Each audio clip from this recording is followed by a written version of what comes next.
What's up, Falcons Nation, NFL fans? It's your boy Jew coming at you guys with another live show of What's the Word, Dirty Bird. I like to do this every Tuesday at 11 a.m. I missed last week. I've been really busy. As you guys know, this past weekend was me and my wife's 11th year anniversary. So I was celebrating over the weekend. But I did want to give my thoughts on the NFL draft. As you guys know, it took place Friday and Saturday. So I definitely want to give my thoughts on our draft picks and things of that nature. But as you guys join me, definitely hit the like, hit that subscribe button for your boy. I do appreciate you guys continuing to support the channel as we are on the road to 3,000 subs and beyond. But I appreciate each and every one of you guys. And I'll jump into the chat in a moment and just say what's up to everybody that's joining. Um, and what's up to my bro, Mad Mike Sports? He says, congratulations, Amanda and Jew. Yeah, I appreciate that, man. And you guys also go check out our new podcast. We've been going maybe about a month now. You guys go over to the UNI podcast and hit that like and subscribe button. If you want to hear me talk about, marriage and relationships and things of that nature and talk about family and stuff like that, you guys can jump over there. Me and my wife started our podcast about a month ago and we went live yesterday, just like a little quick pop up live. But we're going to definitely be promoting our You and I podcast and our live shows and things of that nature. So you guys can join us there if you're interested in that as well. But I appreciate, like I said, each and every one of you guys continued support. But we got a lot to talk about, especially about this draft. I kind of want to just give my thoughts, of the Atlanta Falcons draft. I think it was a pretty solid draft. If I were to give this draft like a letter grade, I think that I would give the Falcons like a B, a solid B. I think that we did a pretty good job in the draft of drafting guys, but I really feel like in this draft, we didn't go after big name guys. I really feel like they went after guys that were scheme fits on what Jimmy Lake and what they want to do, both on the defensive side of the ball and on the offensive side of the ball with Zach Robinson. But I really feel like if you go and look at this draft and the names and the guys that we brought in, these guys that we brought in, a lot of the guys that we brought in really weren't household names. So I definitely want to give this my thoughts on, the players that we drafted and things of that nature in this draft class. Um, and what's going on to Floyd Donnelly. He says, congrats, man, Jew. Yes, be blessed. Yeah, I appreciate it, man. Yeah, we definitely enjoyed our anniversary over this past weekend.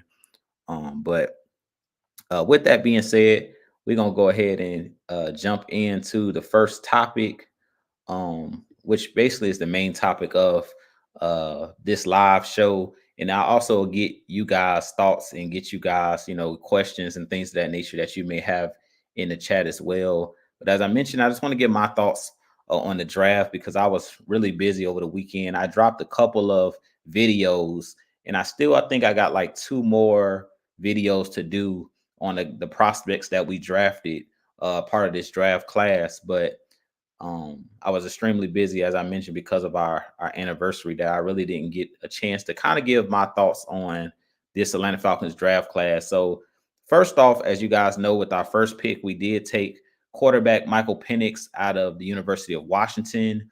And you guys know that personally, I wanted the Falcons to draft an edge rusher. I wanted them to go with Dallas Turner, Layatu Latu, Jared Verse, one of those guys, because the Falcons have struggled to find pass rush over, I'll say the last decade. We've struggled to kind of find a guy that can get you double digit sacks in the season. The last Falcons player to have double digit sacks in the season was 2016, which was Vic Beasley. So I really feel like, since 2016, we're now in 2024 or heading into the 2024 season, almost been another 10 years since the Super Bowl, and we haven't had a guy that can consistently get after the passer.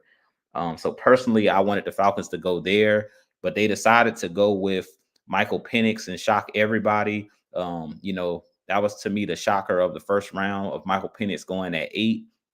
Personally, I think that the Falcons possibly could have traded back if they wanted to take Michael Penix, but rumors have it that it was teams out there that were quarterback needy, like the Raiders and the Minnesota Vikings that was drafting like one or two spots behind us that might have taken Michael Penix. So I understand the choice of going with Michael Penix in this instance. And I kind of feel bad because this is the second season that the Falcons took a really good player with our first round pick. And, I really couldn't be as excited about it as I should because I feel like the Falcons are still kind of neglecting the trenches and not going after those guys that could turn into, a special pass rusher. Not saying that any of the guys that we currently have, like the Arnold Epicades, that's still developing. Not saying that the guys that we drafted, like Braylon Trice, he could turn out to be a really good pass rusher as well. But I feel like the Falcons are still consistently neglecting the trenches as far as putting value at that spot and taking the best player available at that edge rusher position, taking the best edge on the draft board. And we've seen that again this year where you had, your pick of the litter. All of the guys that I mentioned were on the board because prior to the Falcons drafting at 8, all 7 picks before us went on the offensive side of the ball. So the Falcons had their chance to go out and pick whatever pass rusher they wanted. Even if they wanted to trade back, they could have got more draft picks and still drafted, that edge rusher that they wanted. Now, my biggest issue, with the Michael Penix situation, and I kind of mentioned like this is the second year in a row that I really couldn't be happy because last year was Bijan Robinson we drafted. I felt like we didn't need Bijan Robinson, but they thought that he was a can't miss generational talent type player, once in a lifetime type player. So the Falcons basically strengthened the strength with, signing Bijan or drafting Bijan Robinson, even though we had Tyler Algier, who was 1,000-yard rusher previously in the previous season, his rookie year. And then this year, you go out, you sign Kirk Cousins to a $108 million deal, and then you turn around and you take Michael Penix with that first pick at 8. Now, I feel like there was a number of factors of why the Falcons, drafted Michael Penix. So I'm going to kind of give the positives and the negatives of it. Personally, if it were me and I were the GM of the Atlanta Falcons and I was in Terry Fontenot's position, I can see both sides, the positives and the negatives of each. But personally, I just feel like the Falcons are investing too much money on the offensive side of the ball. When you pay Kirk Cousins $180 million and then you turn around and you bring in a Michael Penix with that first round pick. Personally, I think if the Falcons really like Michael Penix, I really feel like they should have just brought in another bridge quarterback or just allowed Taylor Heineke to be that guy. Personally, I probably would have went out and got a veteran guy similar to what we did with Marcus Mariota, similar to what we've done the last couple seasons.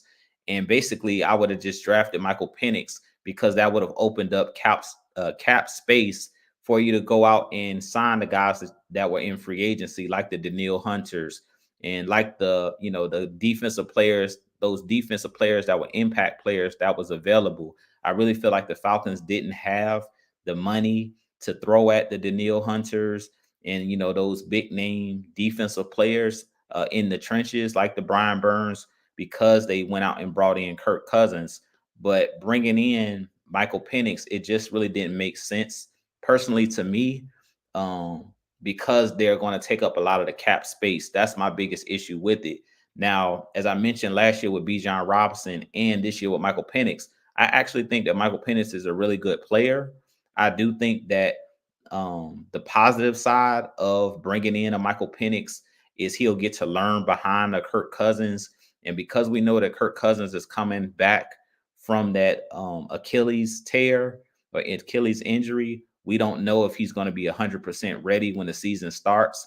And I always mention that Michael Penix could be like an insurance policy for a guy in Kirk Cousins that could go down with another injury, knock on wood. So because Kirk Cousins is 35, going on 36, and he'll be 36 by the time the season starts, we know that he signed, I believe, a 4-year deal. But it's really more like a 2-year deal because the next 2 seasons, I think, is where he's making that $100 million guaranteed. So he's making $50 million this year, $50 million guaranteed next year. And then I think the 3rd and 4th year is kind of like a player option type deal. So, I think the positives is Kirk Cousins is a really good quarterback.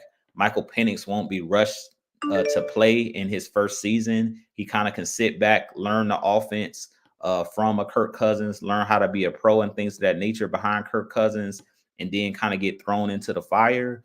But I really feel like in this situation, the Falcons, it's a good situation in that Michael Penix can kind of get dropped into an offense that already is solidified as far as we have a good offensive line, you have good running backs, you have good wide receivers and tight ends. So you're putting him in a great position because this team has been built on the offensive side. My main concern really is just the defensive side of the ball. And are we neglecting the defensive side of the ball? And are we putting enough, investing enough on the defensive side of the ball? Because we've seen for years where Matt Ryan in our offense was high powered, high flying, but we couldn't get necessary stops. And that's what it came down to in Super Bowl, in 2016 in that Super Bowl where the offense put up points, but when we needed the defense to get stops and come up with timely stops, they couldn't come up with timely stops. So that's one of the concerns that I have.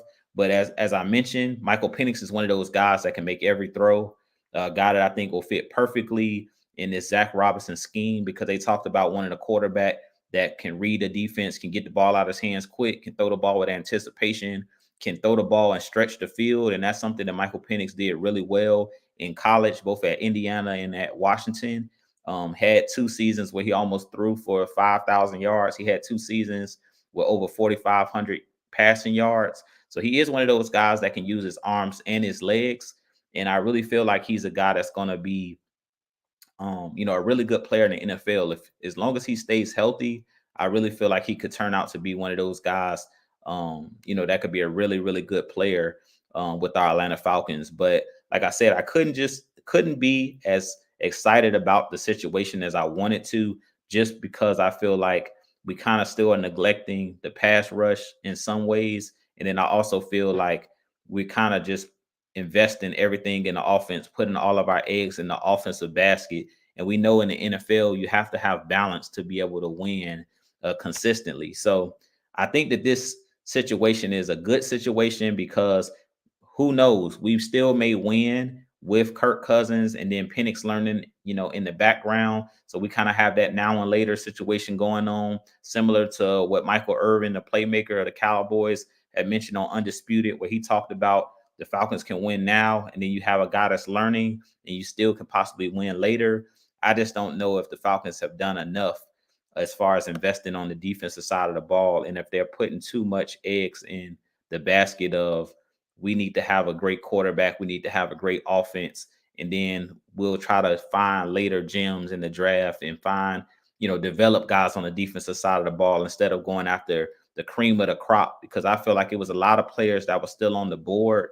And for whatever reason, the Falcons decided to draft guys that was more of a scheme fit more than, going after the bigger name guys that we've seen in the draft. So with that being said, let me jump back into the chat and just say what's up to you guys, because a bunch of you guys jumped in here while I was talking. So Dirty Bird for Life says, "What up, Jew? Ready to hear about Penix? It may be a solid pick in the long run. I had to sleep on it a few days." Yeah, most definitely. Yeah, like I said, he's a great player. It's nothing against him. When I say that, I don't think that it was a smart move.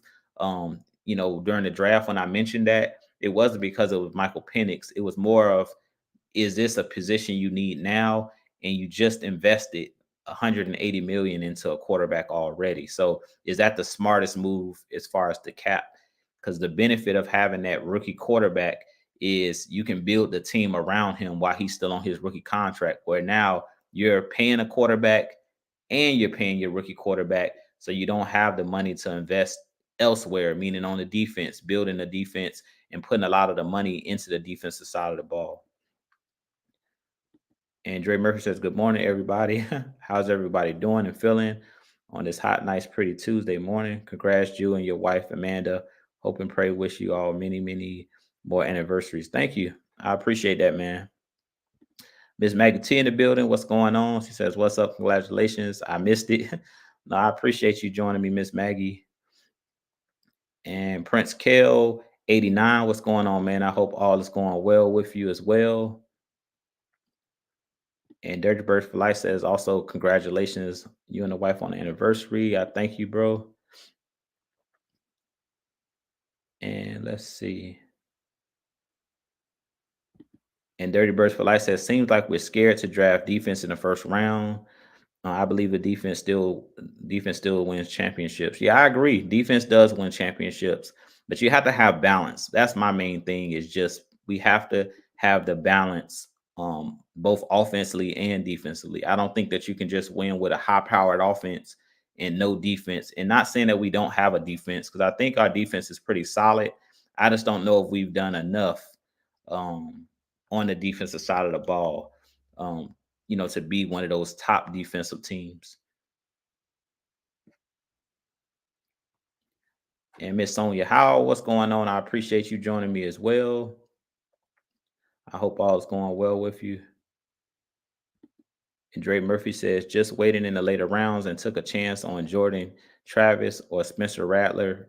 Me personally, I would have taken Spencer Rattler over Jordan Travis. Yeah, Spencer Rattler was one of those guys that he ended up being drafted by the Saints, but he was a guy that I thought the Falcons would go after because he was at the Senior Bowl.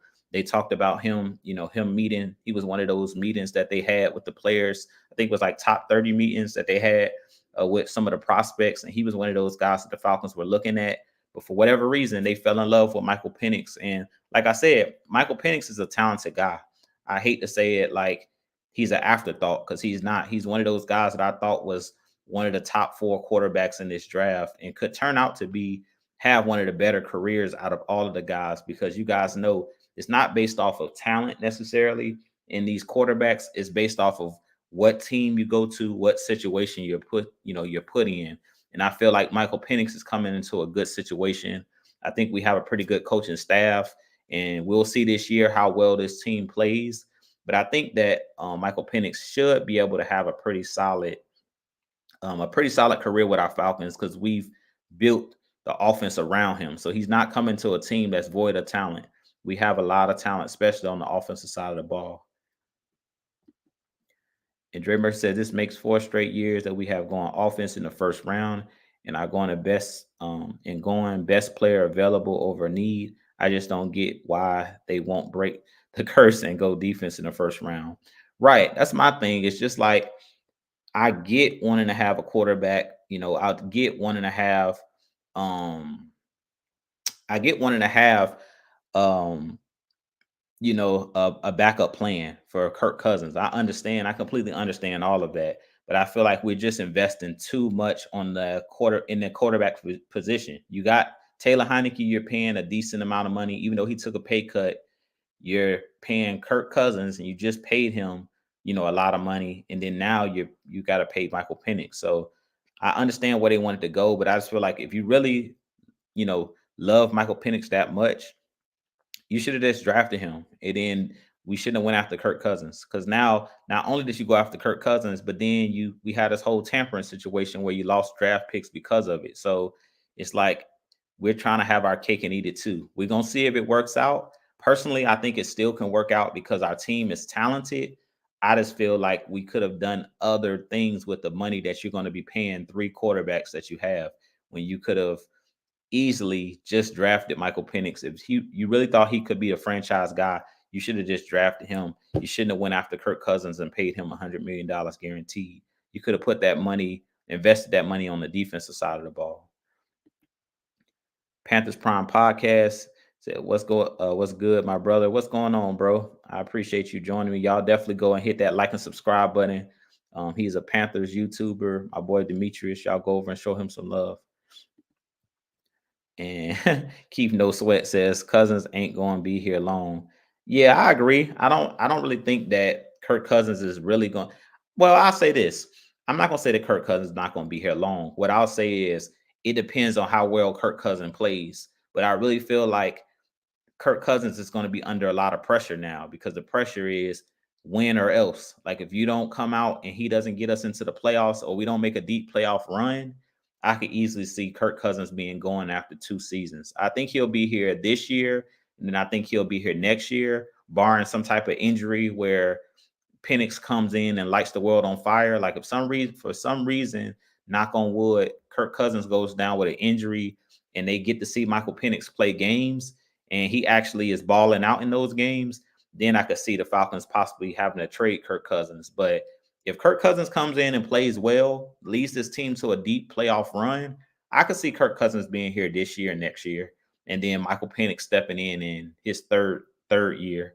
But if Kirk Cousins doesn't play well, then you're going to hit a rumbling not only from the fans but the players in the locker room, and then at that point, I think that the media and things of that nature is going to be too much pressure where they're going to have to put Michael Penix out there. So I really feel like now Kirk Cousins is going to be under a lot of pressure to prove, that he deserves to be an Atlanta Falcon, and he was the right choice for the Atlanta Falcons, because at this point, it's almost if Kirk Cousins, doesn't play well, he's going to be looking over his shoulder pretty much the whole time.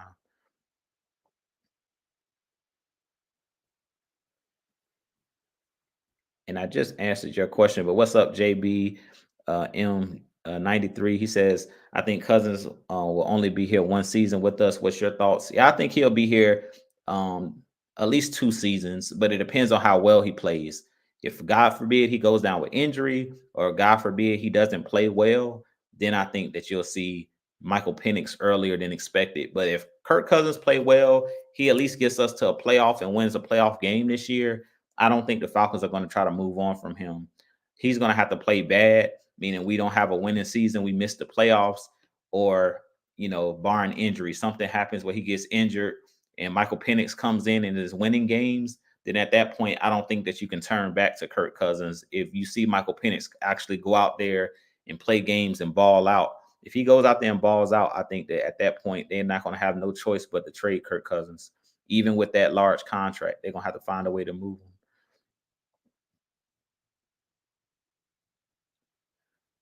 And let's see. And Jake71 says, I hope a lot of the players on the defensive side step up this season and play better. Maybe show us we don't need as much people on that side of the ball as we thought. I think that the defense is going to play well. And to be honest, and this is something that I mentioned in one of the videos that I did breaking down, I think it was JD Bertrand, the linebacker out of Notre Dame. I really feel like what they're going to do with this Atlanta Falcons defense to generate pressure, because we didn't sign a big name edge rusher, I really feel like the linebackers are going to turn into edge rushers. They're going to be playing outside linebackers. So the Troy Andersons, the Caden Ellis's, the Nate Lamons, the JD Bertrands, those guys I really feel like are going to be like our edge rushers. So we're going to play like a lot of 3-4 hybrid. And I really feel like your linebackers, because those guys that we have at linebacker are super athletic, I think those guys are actually going to turn into the edge rushers. And then, of course, you'll still have Arnold Ebiketie rushing the passer. At times, you may see like a 4-3 front where you're going to have those bigger guys that are be able to rush the passer, like the Zach Harrisons, like the Grady Jarrett's on the inside, like the Rook, Row. You'll see all of those guys. I think those guys are going to be, um, you know, in certain situations, those guys will be running stunts up front to rush the passer, because I think a lot of the guys that we drafted on the defensive side of the ball, like the guys we drafted in the trenches, the kid from Oregon, I really feel like a lot of these guys are bigger defensive linemen, but they're guys that are hybrid. So they're not like 300, and they listed as nose tackles slash defensive ends. So a lot of these guys that we have, they're like 6'3", 295 pounds, 285 pounds, 280 pounds. So they're not the Tavondre Sweats, like where they're just a one tech, 6'3", 340 pounds, or 330 plus pounds. A lot of these guys that we have, if you go look at the Rams defense last year, they're kind of building this defense to look like the Rams defense looked last year. If you go look at the Rams defense, they had a multitude of guys that gave them like 6 to 7 sacks last year. And I think that's what they're trying to do with this Atlanta Falcons defense, is they're trying to be stout up the middle of the defense as far as being able to stop the run. And then I think on third downs, you're going to see a lot of simulated pressure. So you're going to see the linebackers like the JD Bertrands, like the Caden Ellis's, you're going to see those guys blitzing. So we're going to be able to get pressure. I'm not concerned about getting pressure, because I think that they're going to assimilate it. So if we can't get home with 4, expect this Falcons team to blitz a lot more than we've seen um last year. Like, I feel like last year we didn't blitz enough. I think our defense was solid, but I think in certain situations where teams were able to beat us down the stretch of games, where Kyler Murray beat us in that one game where he scrambled out for a first down, the game against the Vikings where Josh Dobbs was running all over the place. I don't really feel like we're going to see a lot of that this year because I expect the Falcons to bring pressure, whether it's a corner coming off the edge, whether it's one of our linebackers coming off the edge. I think that they're going to do a little bit more of that. And one thing that I'm not really concerned about based off of the size that we've added in the trenches is I really feel like this team is going to be able to stop teams on first and second down from being able to run the football, which I feel like helps your pass rush because on third and long situations, 3rd and 7, 3rd and 8, I really feel like we're going to see blitzes. And I really feel like we're going to be able to put in sub packages, meaning bring in the um D'Angelo Malones, the Arnold Epicades, and then you have those guys that we brought in, like the JD Bertrands, those guys. I really feel like they'll be able to get pressure, but we have guys in Grady Jarrett, Onyemata, that they're athletic defensive tackles. So really, I consider Grady Jarrett a pass rusher. I consider a David Onyemata a pass rusher. I don't consider those guys like one techs. What all they can do is just stop the run. Those guys can actually get after the passer, and I really feel like that's what they did in this draft. Is they went after guys that were big guys that can stop the run, but guys that can run these games up front. So I think we're gonna see a lot of blitzes, simulated pressures, and I think we're going to see a lot of games up front where guys looping around and coming in and bringing pressure. So I really feel like that's why they went after the kid from Oregon. I think that's the reason they went after Ruko Rororo, because those guys are not your average defensive tackles. Really, those guys are like defensive ends, but they can play. They're big enough to play on the inside of the interior defensive line. And let's see, I'm gonna jump back into the chat here.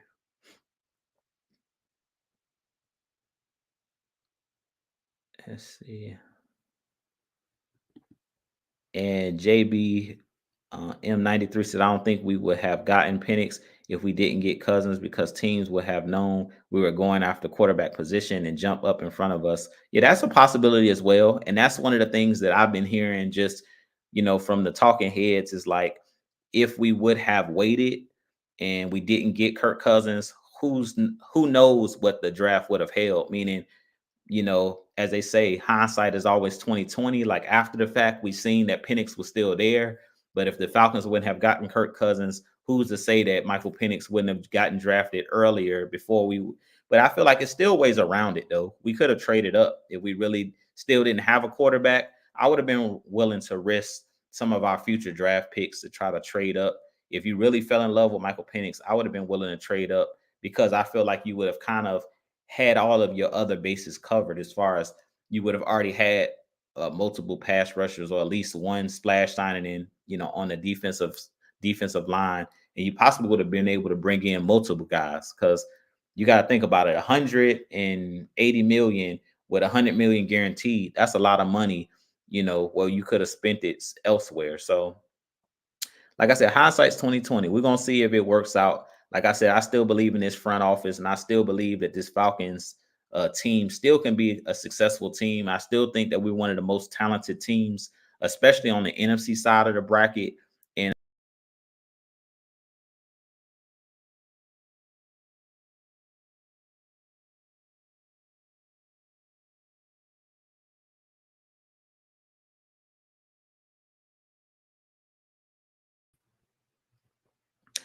yeah, man, I don't know what happened. Yeah, so like I said, I definitely think that this Falcons team still is good enough to win the NFC South when it's all said and done. But I'm gonna jump back into the chat and say what's up to you guys. And William Amy says, "What's going on, man?" He says, "Still need depth in that secondary." I think the secondary is not bad. I did think that they were going to go after like Kool-Aid McKinstry, or I thought that they still may go after like a Cooper DeJean because those guys were still there in the second round. But I think that the defense, we're not bad on the defensive side of the ball. Like we still have AJ Terrell, you still have D. Alford, you still have Mike Hughes from last year, you have Clark Phillips you drafted last year. And then on the in the safety position, you still have Richie Grant, you still have Jesse Bates, you still have Abernathy and DeMarco Helms. So you have a lot of guys. We still have a lot of guys on the secondary side. So I don't think we're bad in the secondary. Now, I still would have drafted at least one corner. I'm surprised they didn't draft at least one corner.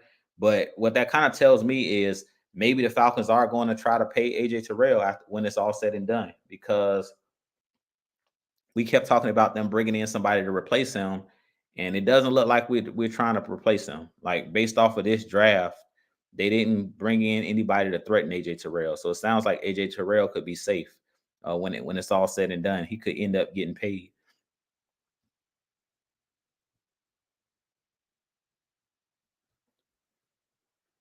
And let's see.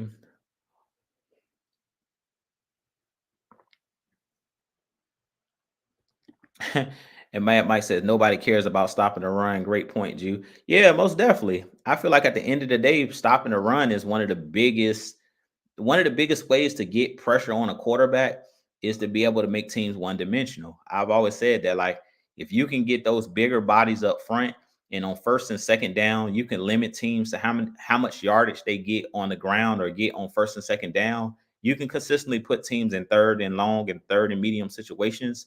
I really feel like your defense will be able to make stops on third down. And that's one of the reasons why the Atlanta Falcons team on the defensive side of the ball was rated so high. We played well last year, was our ability to stop the run, our ability to make tackles in open field where we limited teams on first and second down because our defensive line was in front seven was really good prior to a lot of the injuries happening. We had, if you think about it, that defensive line of Calais Campbell, Bud Dupree, David Onyemata, Grady Jarrett, and then in the front seven in that first game, you had Troy Anderson, Caden Ellis, and Nate Landman. Like that's a really, really good stout front.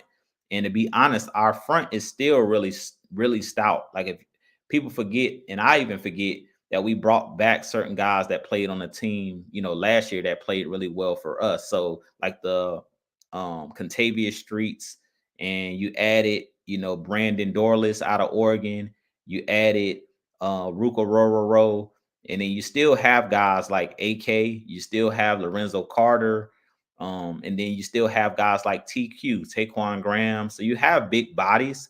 I really feel like the strength right now of our defensive front is the interior guys that we brought in and the guys that we have. I really feel like those are the stars. To me, Arnold Ebiketie, he's still a guy that's still in development. I really haven't seen him take that next step yet. And I think this year he's going to have to prove that he can take that next step. Guys like Lorenzo Carter, to me, he played well, but he didn't get a ton of snaps last year as far as being able to rush the passer because he had guys like Calais in front of him and guys like Bud Dupree playing in front of him. But I think Lorenzo Carter is an effort guy. So Lorenzo Carter is one of those guys that's always going to be able to get pressure because he's just a guy that plays with effort. He's really not a guy that has a ton of pass rush moves, but he's athletic. And if you can rotate him in and keep those guys fresh, which I expect this defense to be a team that you're going to see us rotating the defensive linemen, I really feel like this team, like on the defensive side of the ball, it's going to be about strength in numbers more than anything. It's not going to be about one particular star player on the defensive line. I really feel like it's going to be about having 5 to 10 guys because I really feel like we could have basically a full line shift. If you remember last year, they would literally take 4 guys out and put a whole fresh 4 guys in. And I really feel like that's going to be the name of the game this year as well. Is keep rotating those guys, keeping those guys fresh up front. Liquors with Lenore says, good morning, Jew. It's going to be an interesting season. Most definitely. Yeah, it's going to be a fun season. I really think that this team is going to come down to, at the end of the day, it's going to come down to coaching because that's what really killed us last year was we didn't have a plan. And I feel like this team and this coaching staff, they have a plan of what they want this team to look like. And you can look at that just based off of how they drafted. They didn't draft based off of the names that you were hearing in the draft, you could tell that they went after guys in their scouting. The guys that are in this scouting, on our scouting team here with the Atlanta Falcons, you can tell that they went after guys that were scheme fits, where they're looking for guys that can do particular things. And really, they went after, like I said, big body guys that will do the dirty work. If you listen to the press conference when they first drafted Ruka Rororo, he talked about he's a guy that's like to run down dark alleys. He's one of them guys that is going to do the dirty work. He said that's what he wants to do. That's going to be his role, is to be one of those guys that's going to do the dirty work. So I feel like a lot of the guys that we got and we brought in, especially on the defensive side of the ball, as far as in the trenches, they're guys that are going to be role players that's going to play a particular role to allow guys like Grady be successful, to allow guys like AK on the outside to get one-on-one situations, and to allow the linebackers to be the stars. Like I mentioned in one of my videos, I really feel like the stars on the defensive side, as far as getting a whole bunch of tackles for loss and stuff like that, I really feel like it's going to be Caden Ellis, Nate Landman, Troy Anderson, and JD Bertrand. I really feel like those are going to be the guys that's going to get a lot of shine, and they're going to make a lot of plays in the backfield. They're going to probably, one of those guys will probably lead the team in sacks, because I really feel like it's going to come down to Grady and those guys up front stopping the run, and then those guys allowing single one-on-one situations for AK, allowing single situations one-on-one with Troy Anderson and Caden Ellis and those guys to get pressure. And what's going on? Uncle Steve's Lounge says, "Good morning, Jew. Enjoyed the You and I podcast yesterday. Do you think Calais may just be waiting to sign after training camp starts?" Um, I don't know, to be honest. He's a veteran prerogative. Yeah, I'm not too sure. I hope that that's what it is. I mean, I could see Calais coming back, but I don't really know at this point. If I'm Calais Campbell, the two teams that I'm watching for Calais Campbell is either the Falcons or the Jaguars, because I really don't feel like Calais Campbell wants to move across country again and play for another team because he's up in age. I really can see him being either back with the Jaguars, because they have our former defensive coordinator. He played under Ryan Nielsen last year, and he had a stop a couple years ago in Jacksonville, so he's familiar with that area. And we know that Jacksonville is not far from Atlanta. So the two teams that I will be watching if for Calais Campbell is either the Falcons or the Jaguars. Those are the two teams that I think he could end up signing with. I hope that that's the case. That he is just waiting to sign back with the Falcons, just taking his time and weighing his options. But I could easily see him being back with the Falcons. And if he does come back, I think that would be huge for this team, because the guys that we brought in are similar to Calais Campbell as far as the Brandon Dorlises, the guys that we brought in, the Ruka Rora Rose, those guys are like defensive ends. They're not outside linebackers. And we know Calais Campbell at 6'8", 300 pounds, he's a guy mainly that's a defensive end. He was like a traditional defensive end. He's not an outside linebacker. So he's a guy hand in the dirt type pass rusher. So he could help these younger guys that we brought in, both him and Grady. I think that having him back, we've seen how well Zach Harrison played last year. And I really feel like Calais Campbell was a big part of the development of Zach Harrison. And even Zach Harrison mentioned that, Calais had a, impact on his game, and him picking up on how to be a pro and things of that nature. So I hope Calais comes back, but I'm not too sure right now, how much salary cap the Falcons have left. But I know that Raheem Morris has already mentioned, like, he's talked to Calais Campbell. They haven't met, but he said he was going to meet with Calais Campbell, and that he would love to have Calais Campbell back with our Falcons. And I think just his veteran leadership alone, and he played really well last year. I mean, he was tied for the team lead in sacks with 6.5 sacks. So if you add Calais Campbell to this scary defensive front, because you've added so much depth, I mean, I think bringing Calais Campbell back will be a welcome sight, and he probably won't have to play as many snaps as well, because we have so much depth at this point. And Dre Murphy says, "I like and love what the Philadelphia Bulldogs did, though. They took two cornerbacks with the first two picks. Dang. Yeah, the Eagles, they're a team to watch, man. The Eagles, their front office is just really smart. I keep saying that they have the best GM in the league. Howie Roseman is the best GM in the league, hands down. The way that they are able to manipulate that cap, sign their players, but also bring in guys. Now, we don't know how it's going to work out, as far as on the defensive side of the ball, because they really look bad down the stretch last year. Even in the playoffs, they look really, really bad. So they had to kind of revamp their defense. And they have a defense that's aging. Guys like Fletcher Cox retired. This is Brandon Graham's last season before he retires. Jason Kelsey retired at that center position. So they lost a lot of pillars in their locker room. They lost two of their leaders in that locker room with losing Fletcher Cox and losing Kelsey, Jason Kelsey. So I really think the Philadelphia Eagles, I like their draft with them drafting Quinyon Mitchell and them bringing in Cooper DeJean, but I think they didn't have any choice. But like I said, the Eagles are one of those teams that always draft well, and they always seem to find a way to re-sign their players, their big name players, with them being able to re-sign or extend Devontae Smith, and then they also recently re-signed AJ Brown. So they should be one of them teams that definitely should be in the playoffs or right there. Somehow, some way, they always find their way, to be in the playoffs or in the dance. So they're definitely one of the stronger teams, and they only got better during this offseason.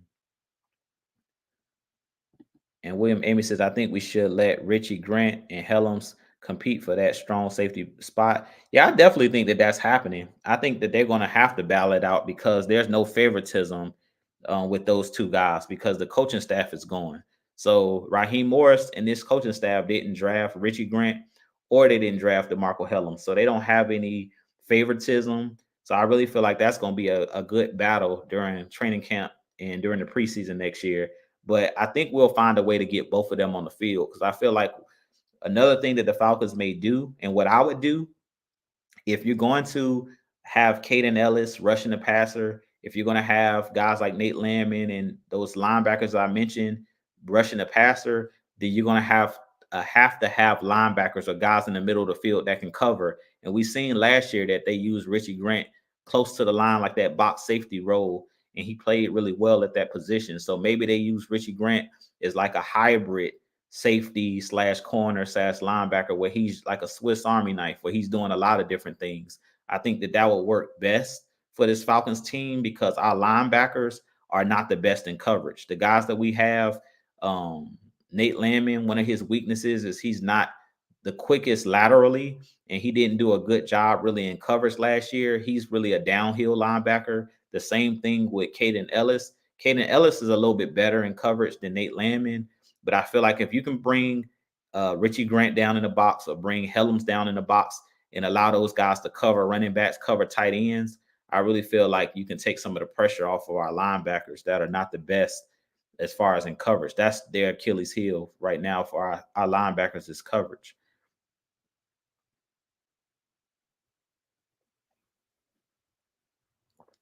And let's see here.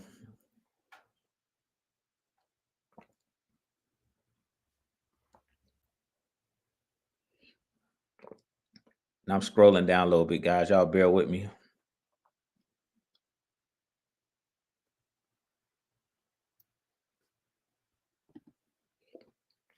All right, so let's see. Kenneth says, Mike, you lose a draft when you fail to fill any needs. You lose a draft when none of your draftees are ready or needed anytime soon. You lose a draft when you outright lie to the fans and draft nothing. I don't know if he's referring to the Falcons, but I think the Falcons did a good job. Like I said, they did a good job in this draft. I give them a B. That's why I say I give them a solid B. It wasn't a great draft, but it wasn't a bad draft. I think that the Falcons, they went after scheme fits. They didn't go after the big name players. So as I mentioned, like there was Kool-Aid McKinstry sitting there in the second round. I thought we were going to draft him. There was Cooper DeJean sitting there, and they drafted Ruka Rororo. So when I seen that, that told me everything I need to know. Like, okay, this Falcons team is trying to build in the trenches, but they're trying to do it in a different way. They're not just going after edge rushers because I thought they would go after more of the edge outside linebacker type guys. They went after really defensive ends. They keep saying that we're going to be like a 3-4 hybrid, which I still believe we are, but they went after guys that are defensive end slash tackle. So they have a lot of guys that can move up and down the defensive line. You can line Aurora as a defensive end. You can put him at the 3 technique. You can do the same thing with Brandon Dorless. If you go look at these guys' highlights or go look at their film on YouTube, all of those guys were moving up and down the defensive line, similar to what Grady Jarrett can do. All those guys can slide all the way out to the edge and play defensive end, or they can play on the interior. And I really feel like the Falcons did that because we're going to run games up front. We're going to run a lot of twist stunts and stuff like that to create pressure. And then you're going to have linebackers and safeties blitzing. So if you think about this Atlanta Falcons defense, you want to think about this defense like the Kansas City Chiefs defense. When you look at the Kansas City Chiefs defense, you can't really name a lot of their guys outside of Chris Jones, outside of the Ladarius Sneeds. On that defensive line, you can't really name those guys. I know I can name them, but that's because I just love the game of football and I watch, all 32 teams here and there because I watch the Sunday night footballs and the Monday night footballs and Thursday night footballs. But if you think about the Chiefs, which they're the defending champs, they had guys like Dana up front. That's an edge, defensive end. They have guys like they drafted George Karlaftis. They have guys that really are not household names, but they have guys that play a particular role. So when you look at this Falcons defense, look at it as if they're bringing in guys to play particular roles. They're not bringing in the splash big name guys. They went after guys that I want this guy to be able to push the pocket. I want this guy to be able to stop the run. I want this guy because he's versatile and he can do multiple things. And a lot of the guys that we drafted, that's what they went after. They went after guys that can do both. So a guy that can not only set the edge, but a guy who can push the middle of the pocket, a guy that can, I said, stop the run and hold the point. They went after guys that can do different things. So they didn't just go after, like I said, strictly edges. If you think about the Falcons teams of the past, like when Dan Quinn was here, they mainly went after speed rushers or bull rushers. So Vic Beasley was a guy that just was going to win with speed. Pat McKinley was a guy that was mainly going to win with bull rushes. And with these guys that we got, they can do a multitude of, different things because they have versatility. So the Brandon Dorleses, he has power, but if you put him on the inside, he's quick in short areas, just like Grady Jarrett. Grady Jarrett is not quick if you put him on the edge, but he's quick enough when you put him on the inside of a defensive line. He's one of those guys that can beat a guard or beat a center off the snap. And we've seen it numerous times where Grady Jarrett comes up with a sack because a quick swim move, he's in the backfield, he's in the quarterback's face. So if you look at this team, that's what they went after. They went after guys that can stop the run. They went after guys that can collapse the pocket. And I really feel like you're going to see the speed come in with your linebackers. They're going to send the Caden Ellis's and the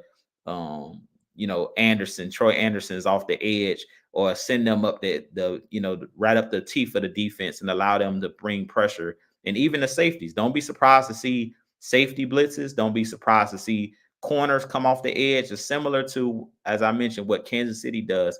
Kansas City generates a lot of their pressure with corners. They blitz their corners a lot. If you go back and look at them just in the playoffs last year, they would send guys off the edge. The Trent McDuffies would come off the edge, unexpected and get a sack or cause a forced fumble because 9 times out of 10, quarterbacks are not expecting that. Usually teams are expecting a 4-man rush. They're not expecting you to send a linebacker on a delayed blitz or a corner on a delayed blitz. So that's what I feel like this Atlanta Falcons team is going to do. We don't have a lot of big name guys as far as just one guy. We have guys that play a role. And I think together, this defense could be one of the better defenses if those guys gel. So it's going to be mainly strength in numbers that I keep mentioning. Strength in numbers. It's not about one star guy. It's about the group, the front 7, the back end, all of those guys aligning and playing well together.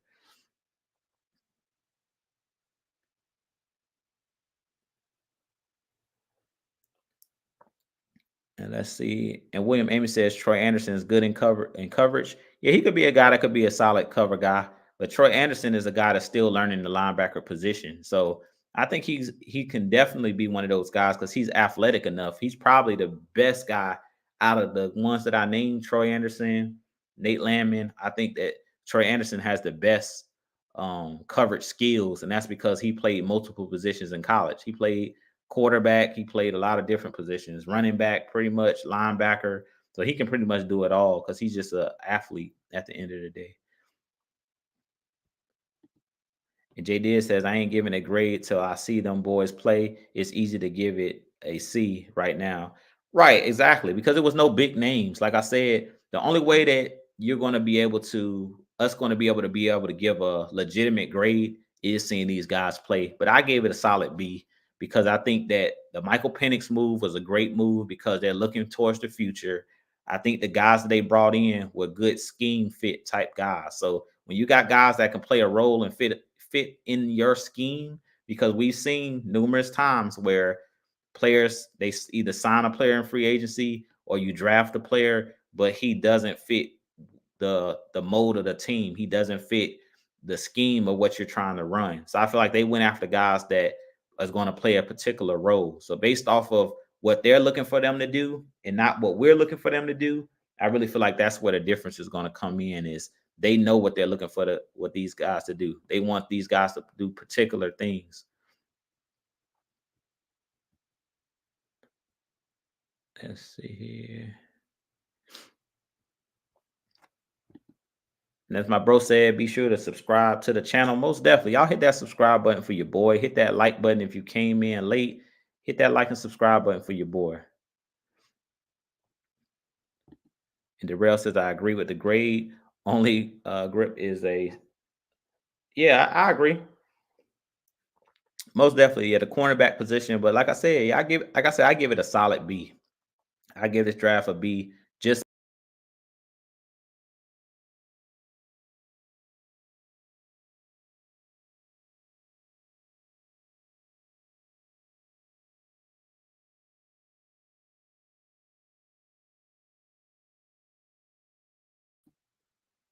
yeah, so as I mentioned, yeah, I'll give this a solid B. I think it was a solid B. And let's see here.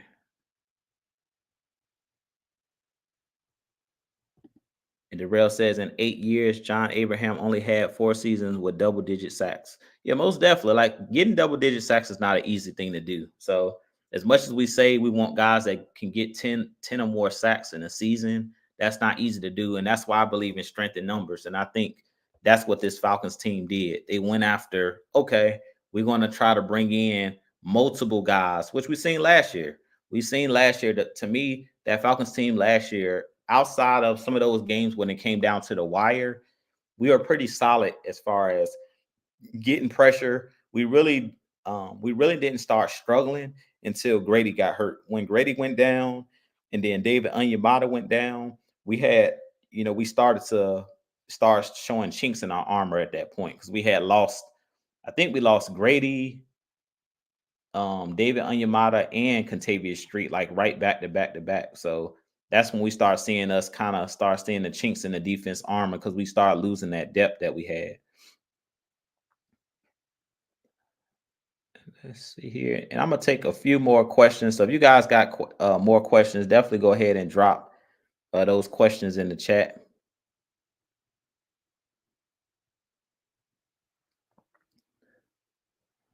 Let's see here.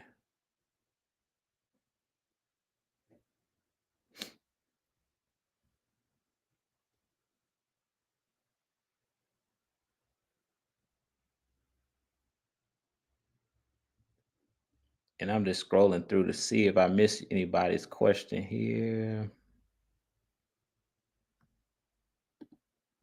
And JDS says draft didn't go how I wanted or expected. I feel like most people giving it bad grades for that reason. It's really based off one pick. Right, exactly. Yeah, I feel like all of these drafts, even the ones that we say were good drafts, we really don't know until 2 to 3 years out. You're not going to know if the draft was good or not, because that's when you'll know if these guys were able to contribute to the team, because that's what it comes down to. And I feel like one thing that I will do is give these guys the benefit of the doubt. So Terry Fontenot, he gets the benefit of the doubt because he's hit on later picks in these past drafts.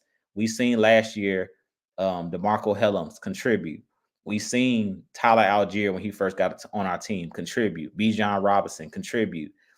Drake London, all of these guys, and even these later picks, like we seen last year when Clark Phillips got in the game, he actually contributed last year. He actually ended up getting a lot of the number 2 snaps over Jeff Okuda. So that tells you that these guys that are scouting, these guys understand, how to find those later gems in the draft.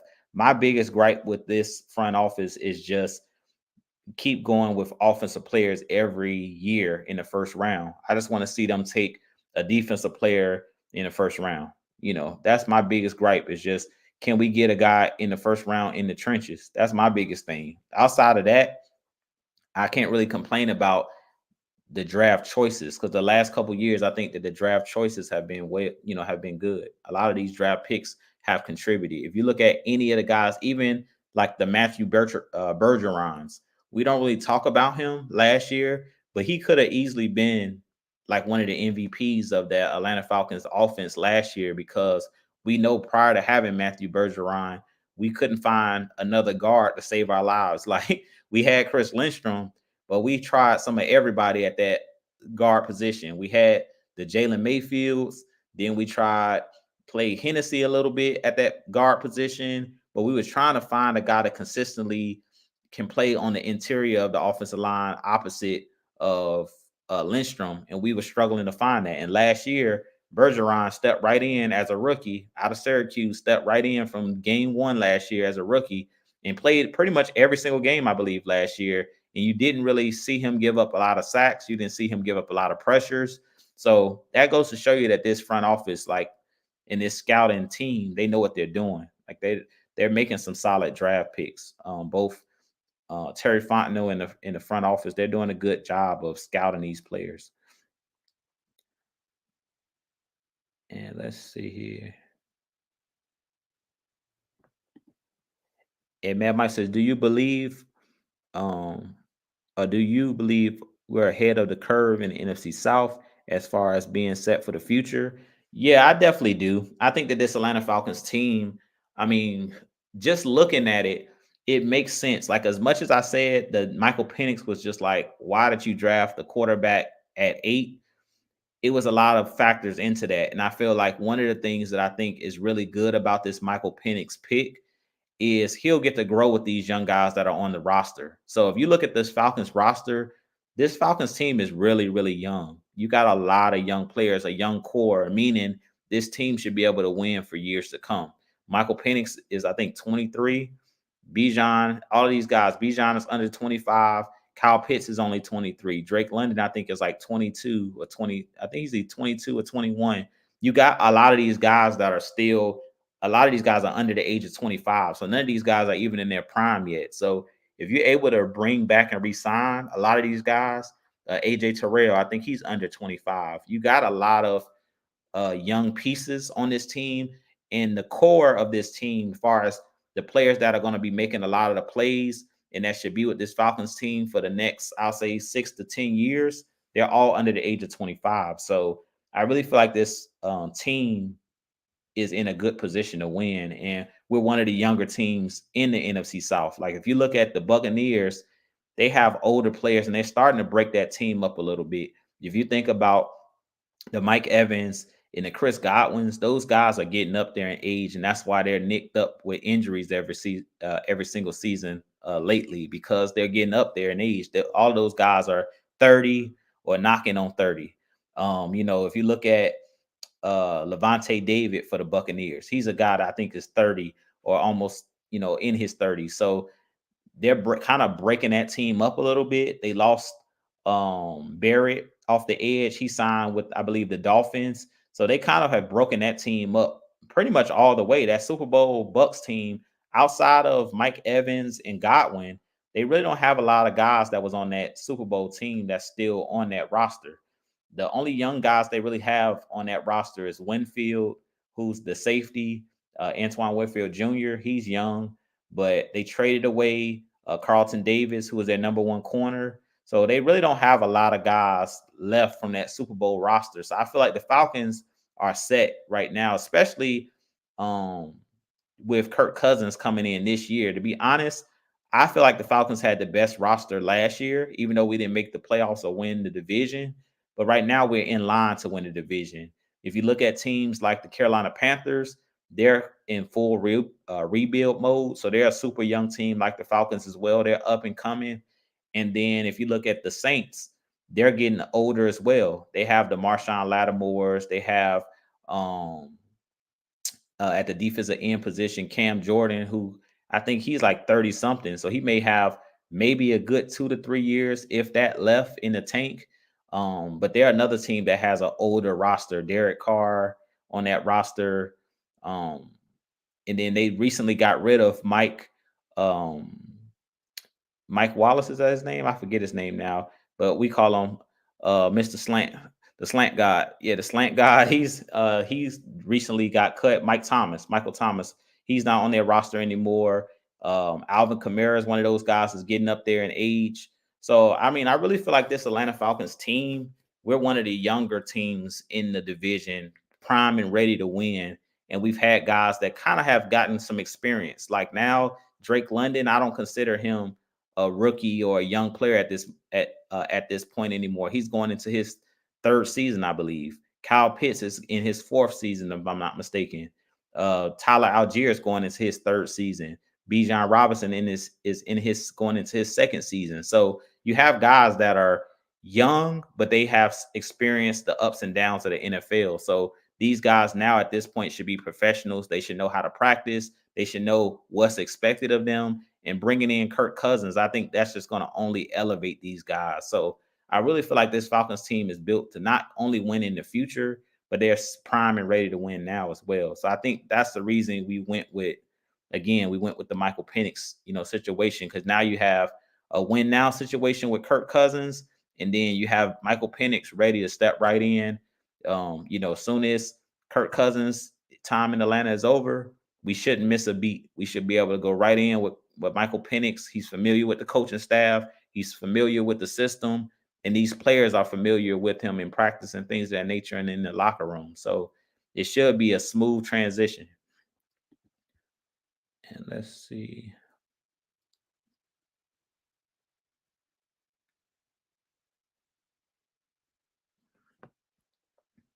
And William Amy said, I can't wait for the NFL schedule release date. Most definitely. Yeah, that's going to be very interesting. And Keith No Sweat says they tried to trade back up for Latu. Yeah, they didn't want to let us be great. I heard that they tried to trade back in for Latu, but I knew that it was going to probably be tough to do that. I think that would have been a great move if we could have got him, but the Colts were smart. The Colts they swooped him up real quick. They won't letting that happen. But I definitely think that would have been tight if we would have been able to, that would have been dope if we would have been able to grab him. But oh well. And Sonya Howard says, "What do you think about the running back we drafted?" Oh yeah, I like the kid out of Alabama. I think that he'll be a solid pickup for Atlanta Falcons. And I made a video yesterday talking about I think his name is McClellan, Jace McClellan. Yeah, he's one of those guys that I think he'll get I think he'll be like more of a practice squad player in the beginning, but I think eventually if someone gets banged up, like one of our running backs get banged up or get injured, I could see him stepping in and being a guy that'll play like special teams at first, but then eventually it'll be a guy that can get in and catch some swing passes. I really feel like his main role for the Falcons would be in the passing game because he's one of those guys that's really good in screens, really good on third down. I really feel like he could be like a third down changer pace back, but he's similar to Tyler Algier, right? One cut downhill, a guy that has power and has speed. And I think, that he'll be a player that for one, Zach Robinson, I think that those guys are going to put their minds together on the offensive side. And I think that they're going to run plays to put guys in positions to have success.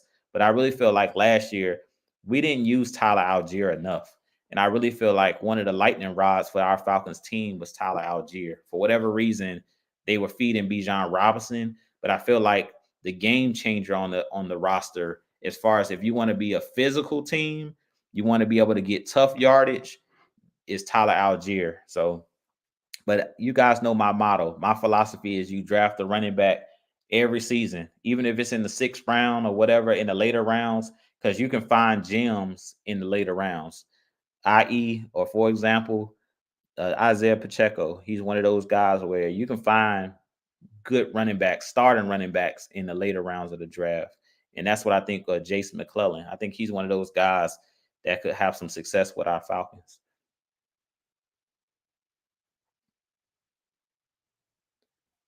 And that's exactly right. What JDS says, nobody is talking about Penix's talent. Most people say that they love the player. It's the pick they don't. Right, exactly. I love the player. I think that Penix is probably, if not behind, I'll say Jaden Daniels and behind Caleb Williams. To me, Penix was the next best quarterback in this draft. To me, on my draft board, I had Penix behind those top two guys. But outside of those guys, and that was just due to injury. It doesn't have anything to do with his ability to throw the ball. Because if you're talking about just arm talent, I think Penix is right up there with those top two guys, Jaden Daniels and Caleb Williams. But the knock that I had that knocked him down a couple pegs was his injury history, because he had 4 season-ending injuries, 2 ACL tears in the same knee, and then 2 shoulder injuries. That's the reason why I had Michael Penix a little bit pegged under those other two guys, because of his injury history. Outside of that, as far as his ability to throw the ball, he right up there with with the top guys in this draft to me. And with that being said, I'm gonna get ready to get up out of here, but I'm gonna scroll down just to see if I missed um anybody's question here. Let's see.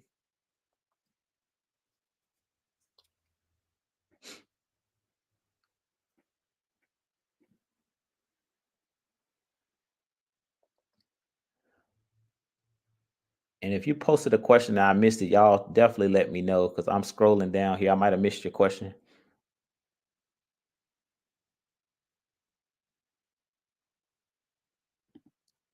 And Trey Murphy says, you and Coach Unchained say the same exact thing. Draft a running back every freaking year, bruh.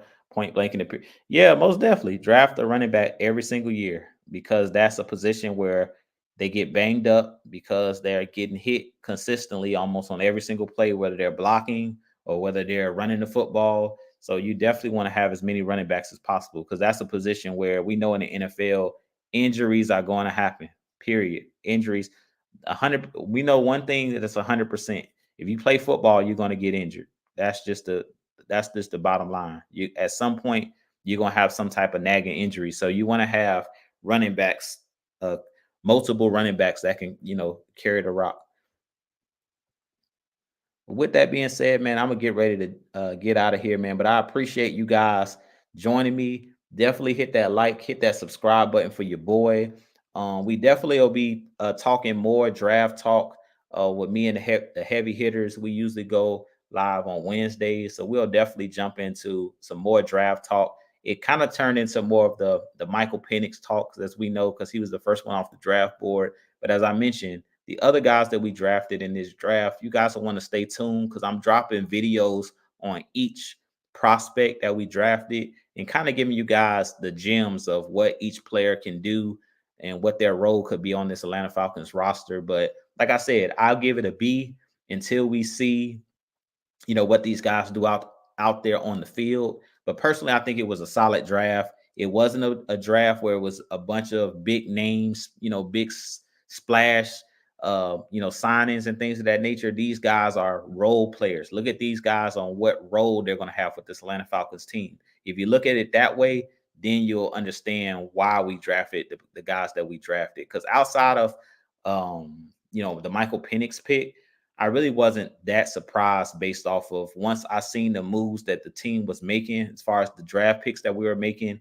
It made sense to what type of scheme we're going to be running, especially on defense, because we mainly went defensive heavy. After the Michael Penix pick, most of the picks were defensive linemen, one linebacker. So if you look at the team, go watch some film on last year's LA Rams team, because we know that our coaching staff, they're cut from that tree. They were over there with Sean McVay. They were over there with Raheem Morris. He was running that defense over there. So if you go and take a look at some of their draft picks from last year, if you go watch some of the film and go look at some of the highlights from that LA Rams team last year, you'll see what this Atlanta Falcons team, like what type of scheme we'll be running. Because the picks that we made look similar to the draft picks of the LA Rams of last year. So I expect this Falcons team to look really, really similar to under Jimmy Lake to what the Rams were doing under Raheem Morris with the Rams. But with that being said, this be your boy Jew. I have a lot more content coming for you guys. If you haven't hit that like button, if you haven't hit that subscribe button for your boy, hit that like button, hit that subscribe button for your boy. I have a lot more content coming for you guys. But you guys enjoy your week. As always, Falcons Nation, rise up. Peace.